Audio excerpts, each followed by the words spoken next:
takut perawatan saluran akar, padahal hanya seperti ini proses yang sebenarnya. Nah, perawatan saluran akar itu adalah sebuah perawatan yang dilakukan untuk membersihkan pulpa atau ruangan saraf dari gigi kita yang sudah terlanjur terinfeksi atau sudah dalam proses menuju mati atau nekrosis. Nah, seperti apa sih ciri-ciri atau gejala pada sebuah gigi yang membutuhkan perawatan saluran akar? Bisa jadi seperti nyeri berdenyut, sakit saat digunakan makan, bengkak pada gusi, atau bahkan mungkin muncul nanah atau benjolan di samping gusinya. Nah, selain itu, secara umum perawatan saluran akar itu tidak melulu diikuti dengan anestesi atau bius pada giginya. Ketika giginya memang sudah nekrosis atau mati saraf giginya, maka tidak perlu dilakukan anestesi. Jadi nggak usah takut beranggapan kalau semua perawatan saluran akar tuh harus dibius gitu ya. Nah, nantinya diawali dengan dibur dulu giginya, dibuka saluran sarafnya itu. Setelah itu akan kita lakukan pembersihan menggunakan alat yang menyerupai jarum, dimasukkan ke dalam saluran akarnya. Jadi dalam proses perawatan saluran akar ini akan terjadi dua proses pembersihan secara mekanis maupun secara kimiawi.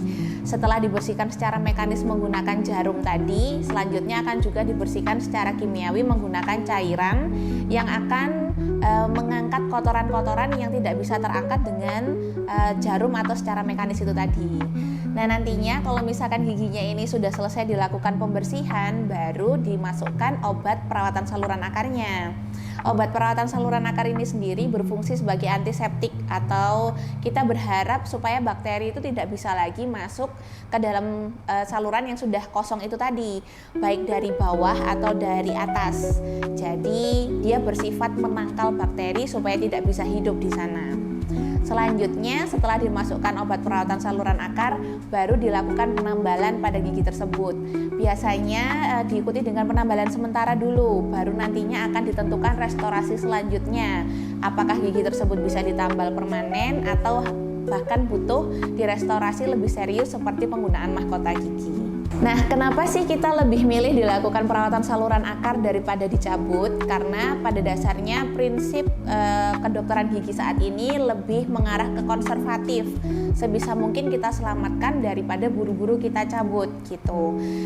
Dan dari perawatan saluran akar sendiri ini ada banyak sekali manfaatnya. Yang jelas pertama, kita ingin mengembalikan fungsi gigi tersebut.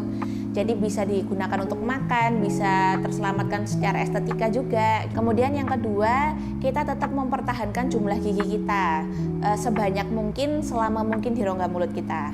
Dan yang terakhir, mungkin untuk orang-orang yang takut cabut, nah ini nih solusi buat orang-orang yang nggak mau giginya dicabut, bisa dilakukan perawatan saluran akar.